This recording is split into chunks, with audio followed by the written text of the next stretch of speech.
Panginoon ay purihin, ngalan niya ay dakilain. Panginoon ay purihin, ngalan niya ay dakilain.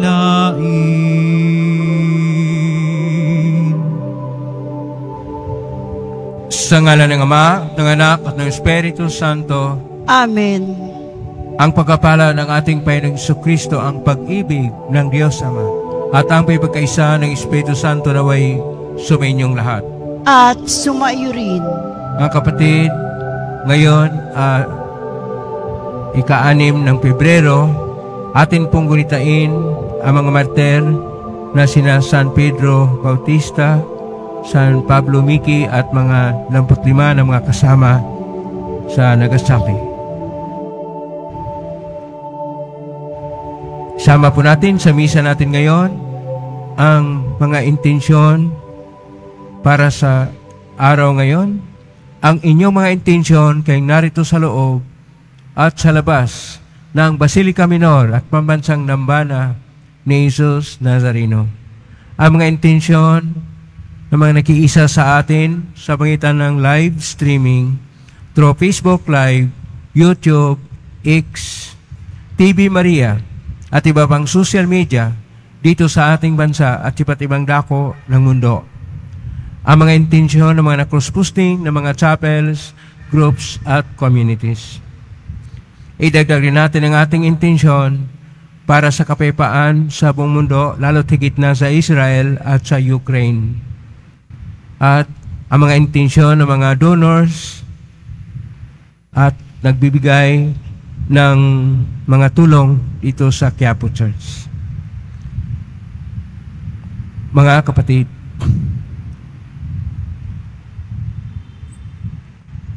si Solomon ay nagpapahayag ng kanyang pasalamat na ang templo ng Diyos ay natayo na at magnanahan na ang Panginoon sa piling ng mga tao.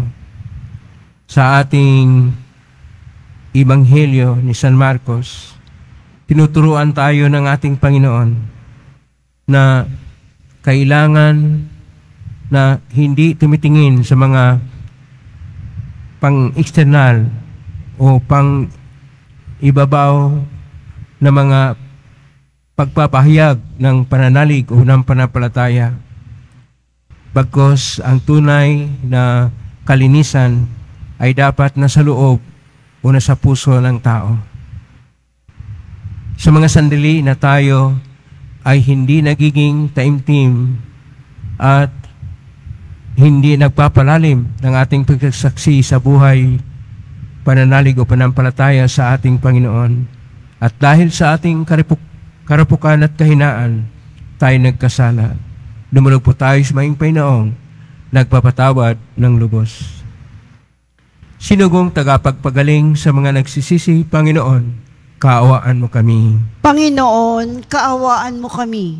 Dumating na tagapag-anyayang mga makasalanan ay magsisi, Kristo, kaawaan mo kami. Kristo, kaawaan mo kami. Nakaluklok ka sa kanan ng Diyos Ama para ipamagitan kami, Panginoon, kaawaan mo kami. Panginoon, kaawaan mo kami. Kaawaan tayo na makapangyarihang Diyos. Patawarin tayo sa ating mga kasalanan at patnubayan tayo sa buhay na walang hanggan. Amen. Manalangin tayo. Ama naming makapangyarihan, Ikaw ang pinagmulan ng matapat na panindigan ng mga banal. Ang mga martir na sina San Pedro Bautista, San Pablo Miki at mga kasama ay minarapat mong tawagin upang mabuhay sa iyong piling matapos danasin ang cross ng pagtitiis sa kamay ng mga taga-usig. Bunga ng kanilang pagdalangin para sa amin, mapaknawanan nawa naming hanggang kamatayan ang panampalatayang aming pinanghahawakan sa pamamagitan ni Jesucristo kasama ng Espiritu Santo, magpa sa walang hanggan. Amen. Magsiupo muna ang lahat. Pagbasa mula sa unang aklat ng mga hari. Noong mga araw na iyon, tumindig si Solomon sa harap ng dambana ng Panginoon. Itinaas niya ang mga kamay at nanalangin ng ganito: Panginoon, Diyos ng Israel, sa langit at sa lupay, walang ibang Diyos na tulad ninyo. Tapat kayo sa inyong mga pangako, sa inyong mga alipin. Walang maliw ang pag-ibig na ipinadadama ninyo sa kanila habang sila'y nananatiling tapat sa inyo. Maaari bang maniraan sa lupa ang Diyos kung ang langit, ang takataas-taas ang langit, ay di sapat na maging tahanan ninyo? Ito pa kayang hamak na tahanan ng aking itinayo? Gayunman, dinggin ninyo ang dalangin at pagsamo ng inyong alipin, o Panginoon, aming Diyos. Dinggin ninyo sa araw na ito ang panawagan ng inyong alipin. Huwag ninyong iwaglit sa inyong paningin, araw-gabi, ang templong ito. Yamang kayo ang may sabi na ang pangalan ninyo'y mamamalagi rito. Sa gayon, maririnig ninyo ang bawat dalangin ng inyong aliping tuwing mananalangin sa pook na ito. Dinggin ninyo ang inyong alipin at ang inyong bayan tuwing kami mananalangin sa lugar na ito. Dinggin niyo kami buhat sa inyong luklukan sa langit at patawarin ninyo kami. Ang salita ng Diyos. Salamat sa Diyos. Ang templo mo'y aking mahal, Diyos na makapangyarihan. Ang templo mo'y aking mahal, Diyos na makapangyarihan. Nasasabik ang lingkod mong sa patio mo ay pumasok. Ang bukong pagkatao'y umaawit na may lugod. Sa masayang pag-awit ko, pinupuri buhay na Diyos. Ang templo mo'y aking mahal, Diyos na makapangyarihan. Panginoon, sa temple mo, mga mayo'y nagpupugad, mga ibong layang-laya, sa temple mo'y nagagalak. May inakay na aking sa tabi sa iyong altar. O poon, Hari namin, at Diyos na walang kupas. Ang templo mo'y aking mahal, Diyos na makapangyarihan. Mapalad na masasabi, silang dooy tumatahan at palaging maawit, nagpupuring walang hanggan. Basbasan mo, Panginoon, iyong hari naming mahal. Pagpalain na po siya, yamang ikaw ang humirang.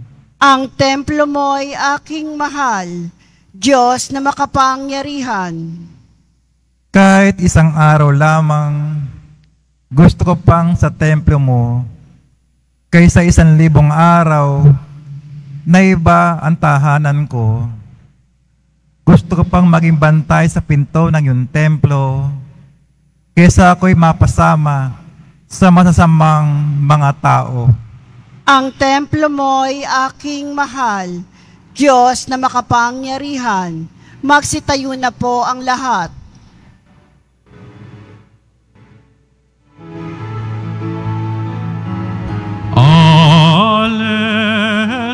Alleluia, Alleluia,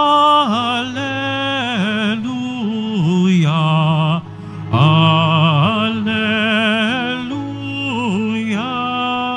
Alleluia.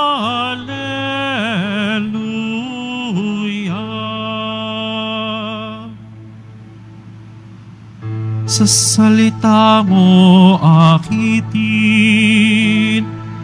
ang puso ko at loobin na ikaw ay aking sundin. Alleluia,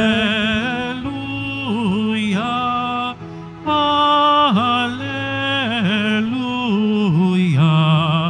Alleluia, Alleluia.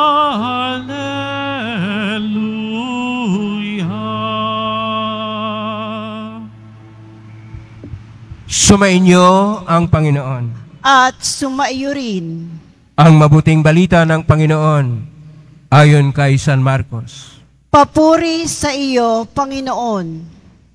Noong panahong yon, may mga Parisiyo at ilang iskribang galing sa Jerusalem na lumapit kay Jesus. Nakita nila na ang ilan sa mga alagad ni Jesus ay kumain nang hindi muna naghuhugas ng kamay sa paraang naayon sa turong minana nila. Ang mga Hudyo, lalo na ang mga Parisiyo, ay hindi kumakain hanggat hindi makapaghugas ng kamay ayon sa turong minana nila sa kanilang mga ninuno. Hindi rin sila kumakain ng anumang galing sa palengke nang hindi muna ito hinuhugasan. At marami pang ibang minanang turo ng kanilang sinusunod, tulad ng tanging paraan ng paghuhugas ng mga inuman, ng mga saro, ng mga sisidlang tanso, at mga higaan. Kaya't tinanong si Jesus ng mga Parisiyo sa mga iskriba, bakit hindi sumusunod ang mga alagad mo sa mga turo ng ating mga ninuno? Kumain sila nang hindi man lamang naghugas ng kamay ayon sa paraang iniutos. Sinagot sila ni Jesus, tama ang hula ni Isaias tungkol sa inyo.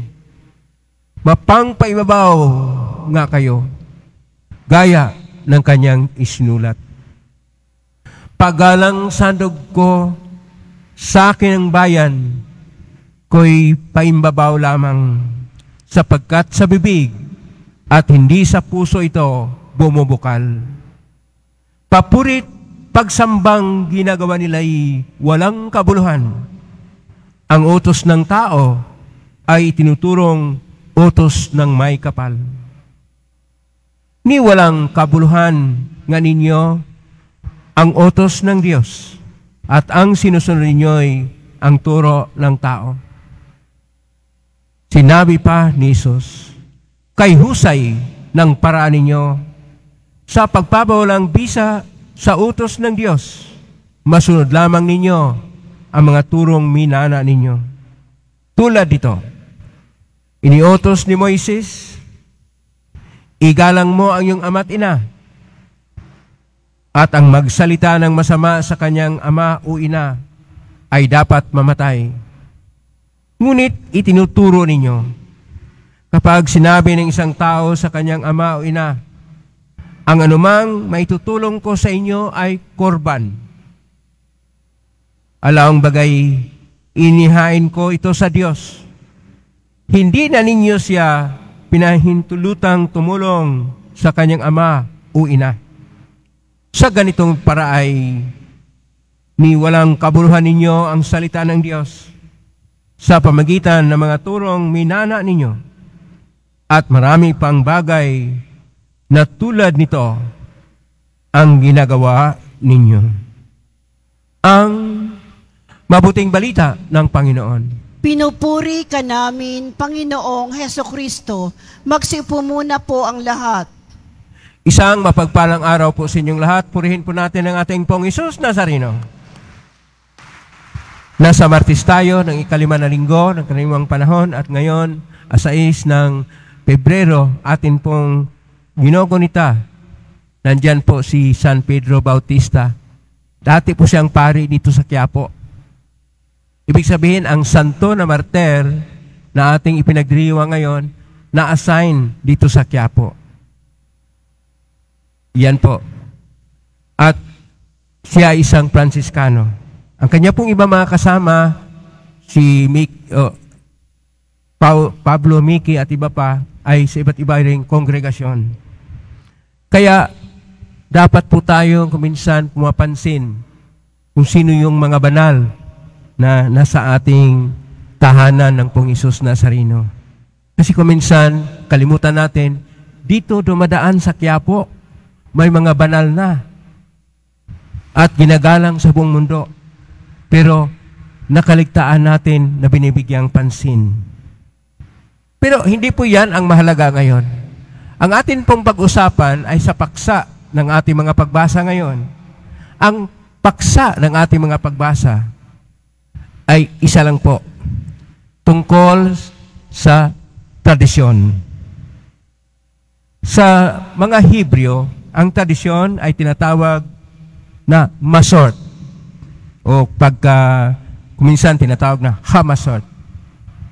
Na nung dumating ang Koine na Griego na ginagamit na rin sa mga salita sa Biblia, hindi lang Hebreo, paradosi, at siyempre na-translate sa Latin ng lahat, traditum.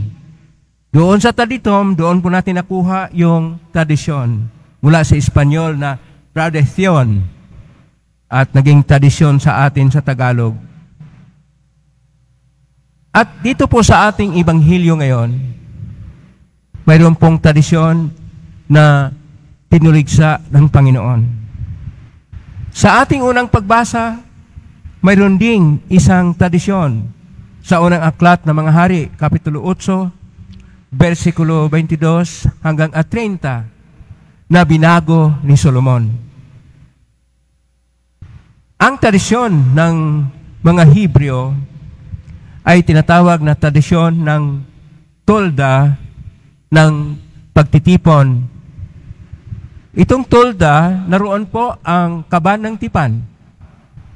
Kaya itong tolda ay simbolo ng mga tao na hinirang ng Diyos na naglalakbay mula sa Ehipto patungong hinirang nila na bayan ng Israel.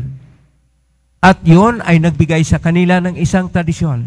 Ano po ang tradisyon? Kung anong minana nila, pinapasapasa mula sa kailang ninuno hanggang sa mga kasalukuyan henerasyon. Ang tawag po diyan ay tradisyon. At itong tradisyon, tinitingnan ngayon na masigit pang malalim at makapangyarihan kuminsan sa mga turo ng Diyos. Ang mga turo ng Diyos ay daladala sa tradisyon ng Torah. Noong panahon ni Moises, Torah ay ibig sabihin kautusan. Ito yung mga utos ng Diyos na itinuturo ni Moises sa kanila. Ang kasunod na tradisyon ay tradisyon ng mga propita na tinatawag na nabiim o mga propita at tinuturo ng mga iba't ibang propita. Ngayon, tingnan muna natin itong tradisyon na mula sa isang tradisyon na kung saan sila'y naglalakbay sa pangitan ng tolda at ang kaban ng tipan na kanila pong dinadala at hindi sila permanente, naging permanente na. Bakit po permanente? Nagtayo ng templo si Solomon doon sa Jerusalem.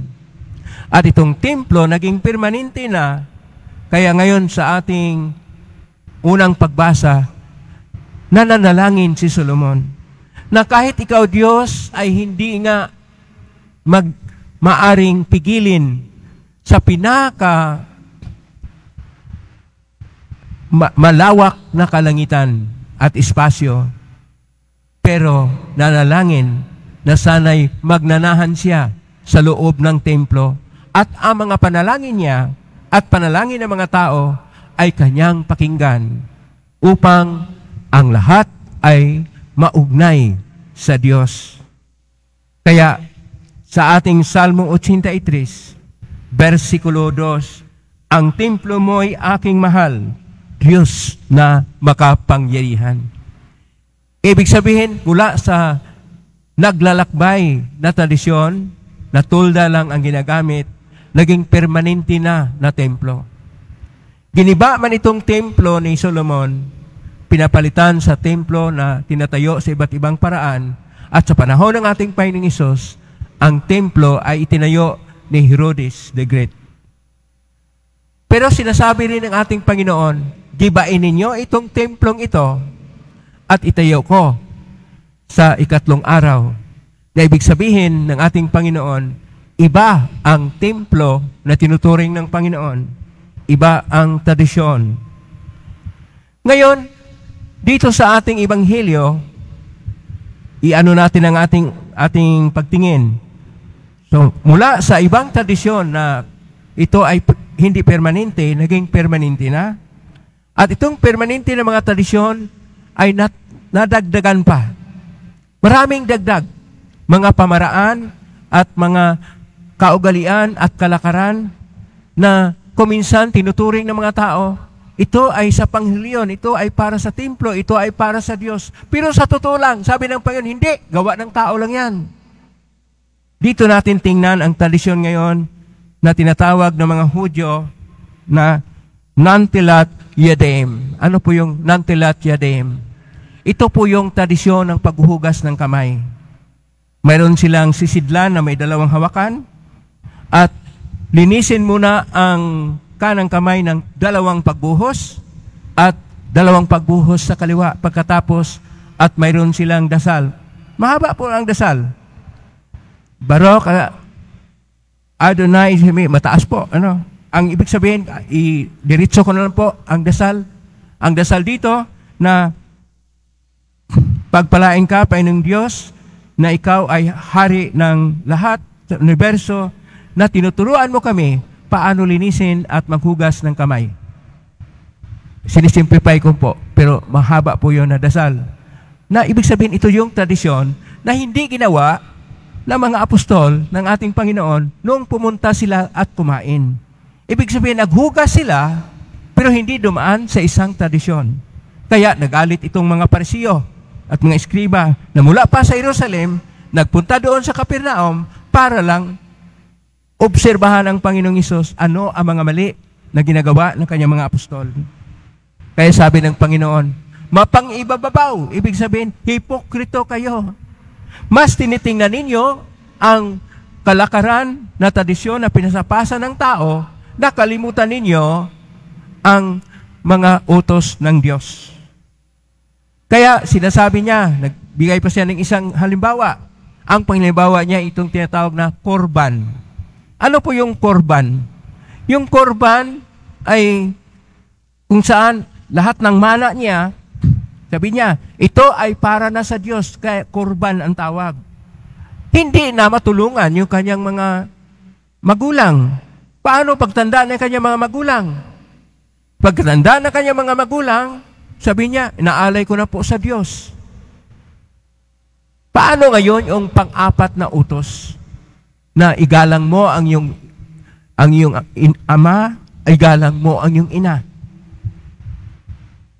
Ibig sabihin dito, tinitingnan ng ating Panginoon na mayroong gawa-gawa ng tao na pinapairal na iyon ay para sa isang reliyon, iyon ay para sa Diyos, pero hindi pala importante at hindi pala galing sa Diyos.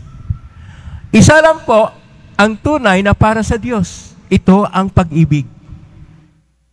Pag-ibig sa Diyos, higit sa lahat.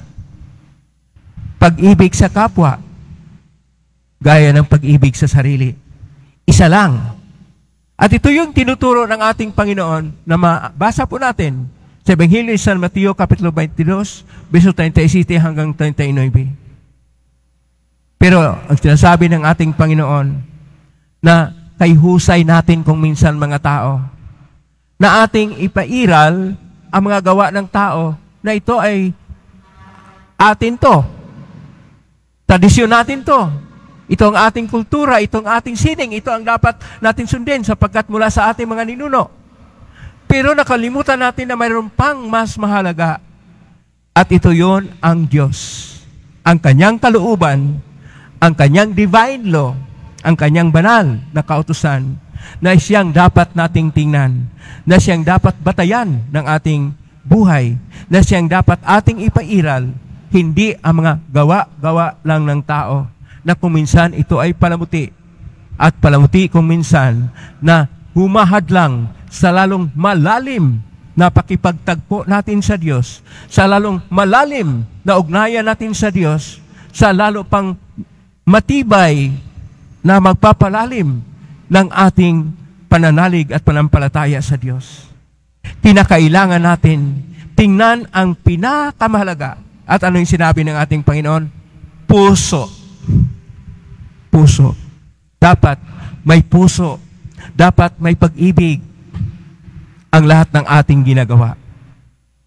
Pakisabi sa katabi mo, mahal ka ng Diyos.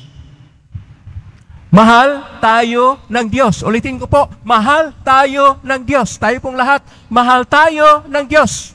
At mahal tayo ng Diyos, kailangan ang lahat ay gagawin natin ng may puso.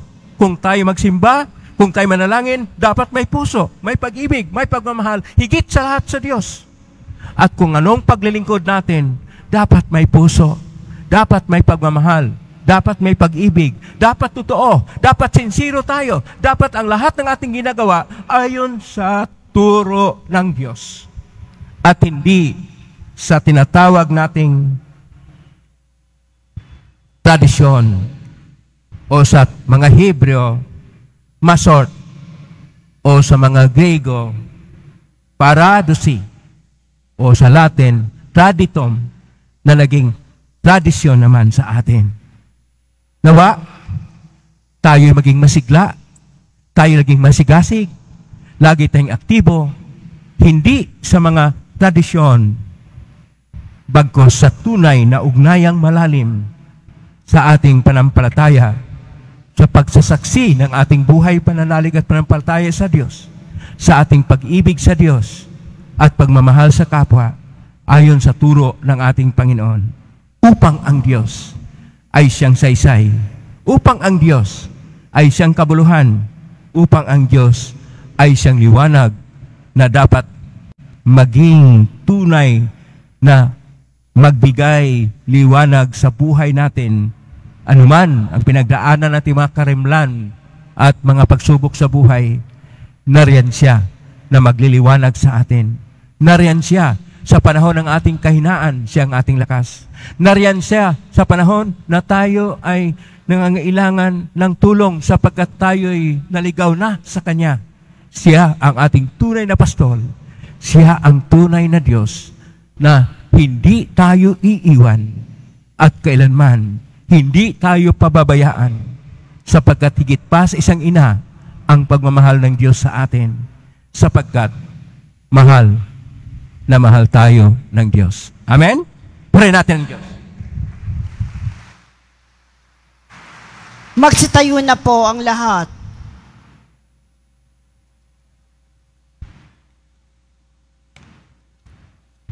Minamahal ko mga kapatid, walang saysay ang ating pagsamba kung hindi ito nanggaling sa pusong tunay. Manalangin tayo ngayon sa Diyos Ama upang gawin niyang malinis at tapat ang ating mga puso. Atin pong itutugon, Ama, buksan mo ang aming mga puso sa iyong puso. Ama, buksan mo ang aming mga puso sa iyong puso. Ang mga namumuno ng ating simbahan, naway laging gabayan ng liwanag ng Ebanghelyo at huwag nawa nilang hanapin ang seguridad sa mga makamundong istruktura. Manalangin tayo. Ama, buksan mo ang aming mga puso sa iyong puso. Bilang isang komunidad, naway wag nating isara ang ating mga mata sa tunay na pangangailangan ng mga mahihirap na ating kasakasama. Manalangin tayo. Ama, buksan mo ang aming mga puso sa iyong puso. Ang mga may sakit, naway mapalakas sa kanilang kahinaan at mapalaya sa kanilang karamdaman. Manalangin tayo. Ama, buksan mo ang aming mga puso sa iyong puso. Ang mga kapatid nating pumanaw na ang magkamit nawa ng kapayapaan ng Diyos. Manalangin tayo. Ama, buksan mo ang aming mga puso sa iyong puso. Sa tahimik, idulog natin sa Panginoon ang ating mga sariling kahilingan. Makalangit na Ama, likhain mo sa amin ang tapat na puso upang amin ding mahalin at igalang ang aming kapwa na iyong pinahahalagahan. Ding namin ito sa pangitan ni Kristo na aming Panginoon. Amen. Magsiupo muna ang lahat.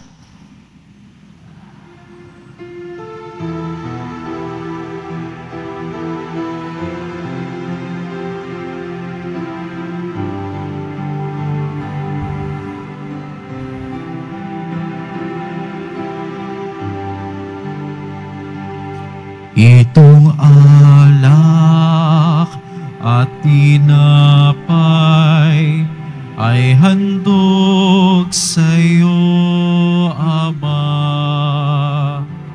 Ito'y bunga ng aming gawang iyong pinagpala.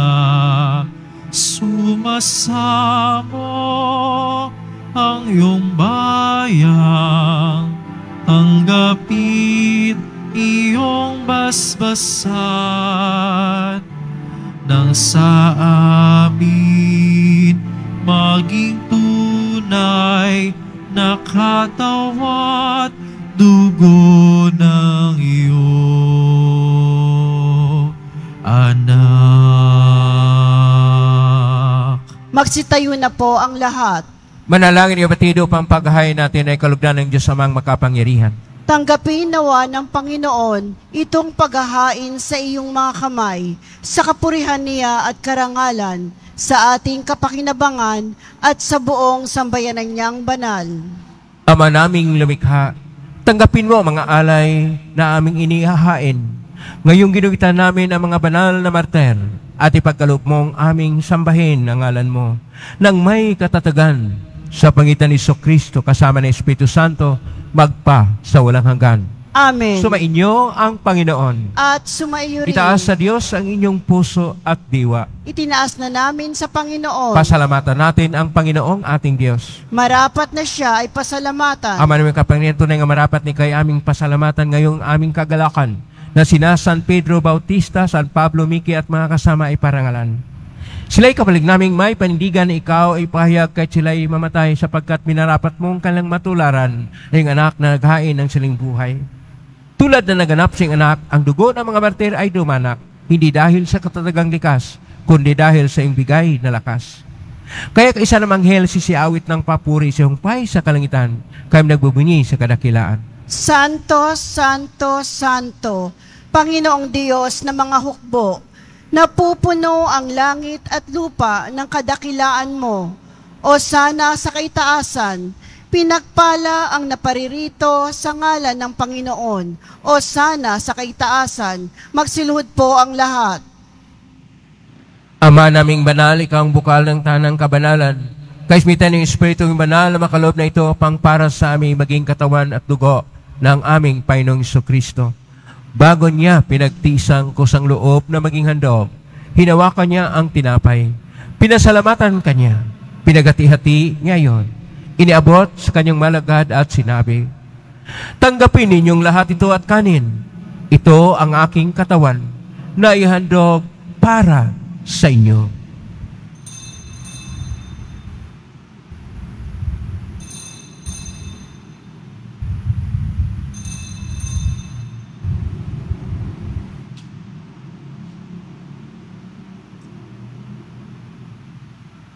Gayon din naman nung matapos ang hapunan, hinawakan niya ang kalis, muli kanyang pinasalamatan. Inabot niya ang kalis sa kanyang malagad at sinabi, tanggapin ninyong lahat ito at inumin. Ito ang kalis ng aking dugo ng bago at walang gantipan. Ang aking dugo na ibubuhos para sa inyo at para sa lahat ikapagpapatawad ng mga kasalanan. Gawin niyo ito sa pag-alala sa akin.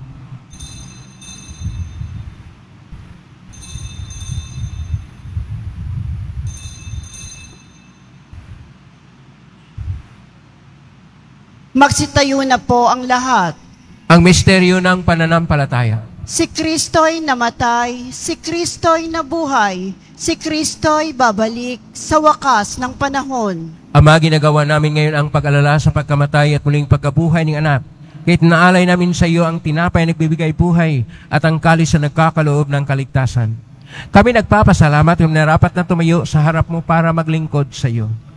Isinasamo namin kaming magsasalo-salo sa katawan at dugo ni Kristo ay mabuklod sa pagkaisa sa pamagitan ng Espiritu Santo. Amalingapin mong simbahang laganap sa buong daigdig.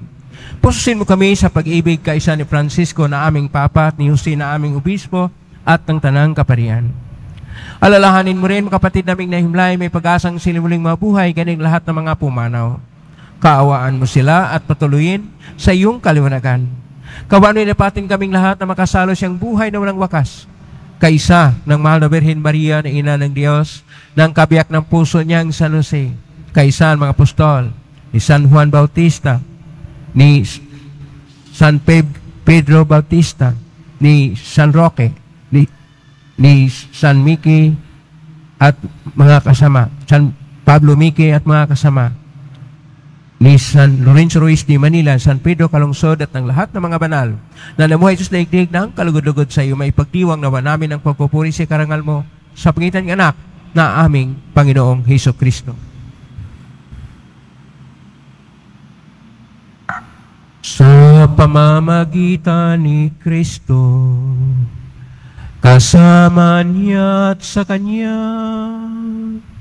ang lahat ng parangal at papuri ay sa iyo, Diyos Amang makapangyarihan, kasama ng Espiritu Santo, magpasawalang hanggan.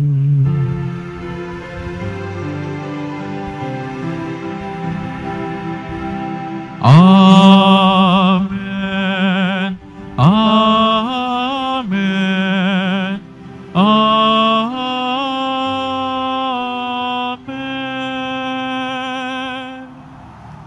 Sa tagubilin ng magaling na utos sa turo ni Jesus na natin at Diyos, ipahayag natin ang lakas loob.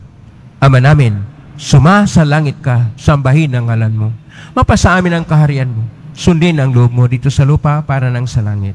Bigyan mo kami ng aming kakanin sa araw-araw at patawarin mo kami sa aming mga sala para nang pagpapatawad namin sa nagkakasala sa amin at huwag mo kaming ipahintulo sa tukso at iadya mo kami sa lahat ng masama. Hinihiling namin kami iadya sa lahat ng masama, pagkalooban ng kapayapaan araw-araw, iligtas sa kasalanan at talisalat ng kapahamakan, samantalang aming pinanabikan ang dakilang araw ng pagpapahayag ng tagapagligtas naming si Hesus Kristo. Sapagkat iyo ang kaharian at ang kapangyarihan at ang kapurihan magpakailanman. Amen. Panginoong Jesucristo, sinabi mo sa mga apostol, kapayapaan ang iniiwan ko sa inyo, ang aking kapayapaan ang binibigay ko sa inyo. Tunghayin mo ang aming panampalataya at huwag ang aming pagkakasala. Pagkalooban mo kami ng kapayapaan at pagkakaisa ayon siyang kalooban, kasama ng Espiritu Santo, magpa sa walang hanggan. Amen. Ang kapayapaan ng Panginoon ay laging sumainyo. At sumaiyo rin. Magbigayin kayo ng kapayapaan sa isa't isa. Kapayapaan dyan. Kordero ng Diyos na nag-aalis ng mga kasalanan ng sanlibutan, maawa ka sa amin. Kordero ng Diyos na nag-aalis ng mga kasalanan ng sanlibutan, maawa ka sa amin. Kordero ng Diyos na nag-aalis ng mga kasalanan ng sanlibutan, ipagkaloob mo sa amin ang kapayapaan, magsiluhod po ang lahat. Ito ang kordero ng Diyos. Ito ang nag-aalis ng makasalanan ng sanlibutan. Mapalad ang mga inaanyayahan sa piging ng kordero. Panginoon, hindi ako karapat-dapat na magpatuloy sa iyo, ngunit sa isang salita mo lamang ay gagaling na ako. Katawan ni Kristo. Amen.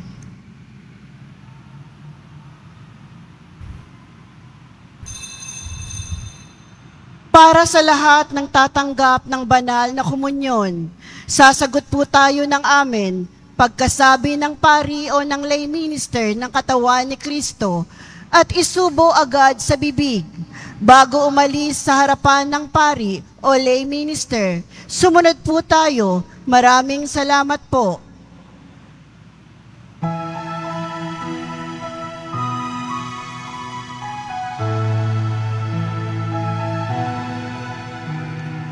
sino mang sa akin mananahan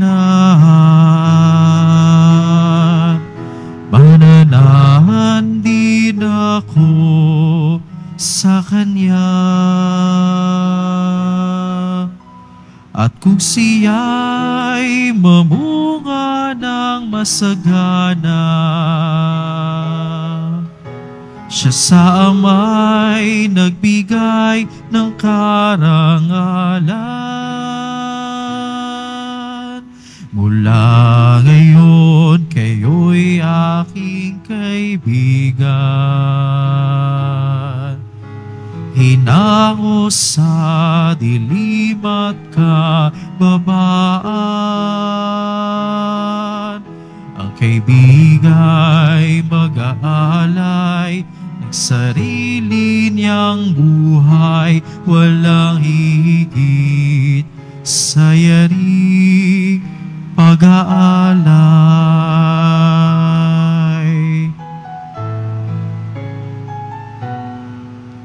Kung paanong mahal ako ng aking Ama,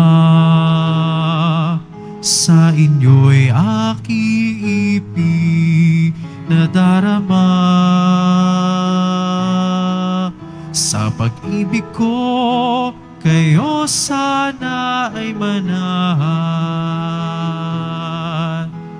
At piling ko na kayo ay magmahalan. Mula ngayon, kayo'y aking kaibigan. Hinango sa dilim at kababaan. Ang kaibiga'y mag-aalay ng sarili niyang buhay, walang higit sa yaring pag-aalay. Pinili ka't hinirang upang mahalin, nang mamunga't bunga mo'y panatilihin. Humayo ka't mamunga ng masagana, kagalakang walang hanggang ipamamana. Mula ngayon, kayo'y aking kaibigan. Hinango sa dilim at kababaan. Ang kaibiga'y mag-aalay ng sarili niyang buhay, walang higit sa yaring pag-aalay.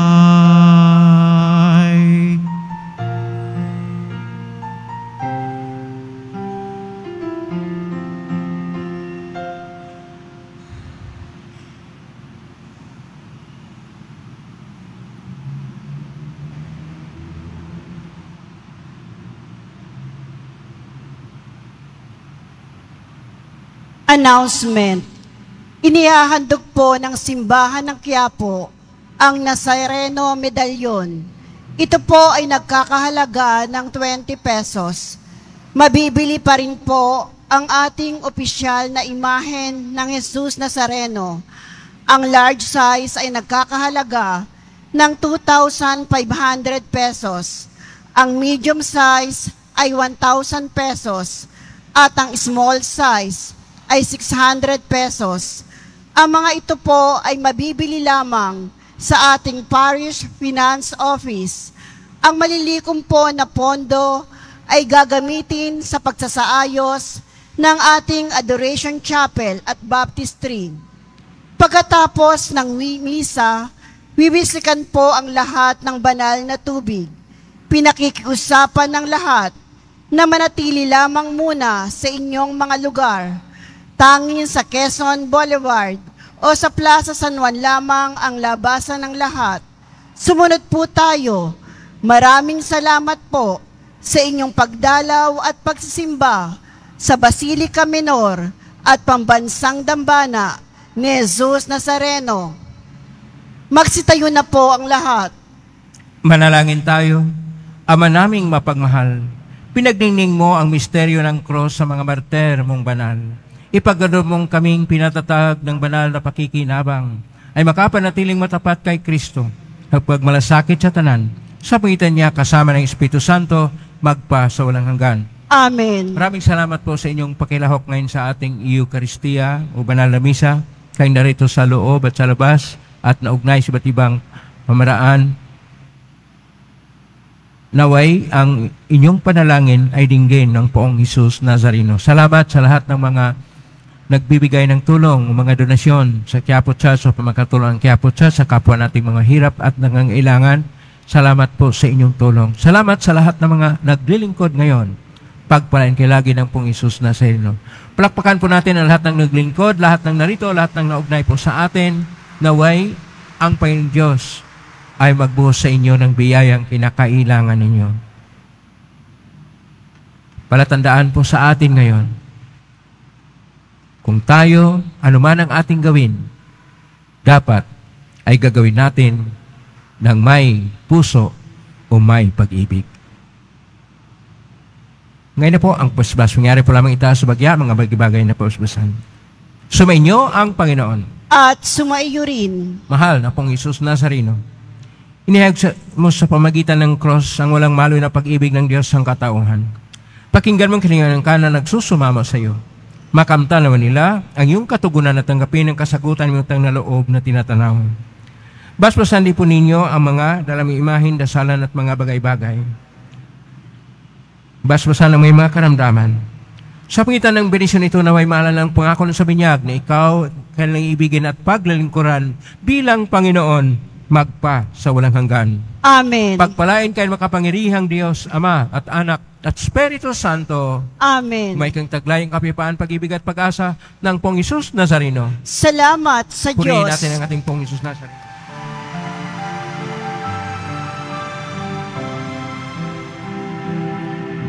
Nuestro Padre Jesus Nazareno, sinasamba ka namin, pinipintuho ka namin, aral mo ang aming buhay at kaligtasan. Nuestro Padre Jesus Nazareno, iligtas mo kami sa kasalanan. Ang krus mong kinamatayan ay sagisag ng aming kaligtasan. Nuestro Padre Jesus Nazareno, dinarangal ka namin. Nuestro Padre Jesus Nazareno, nilulwalhati ka namin. Nuestro Padre Jesus Nazareno, dinarangal ka namin. Nuestro Padre Jesus Nazareno, nilulwalhati ka namin.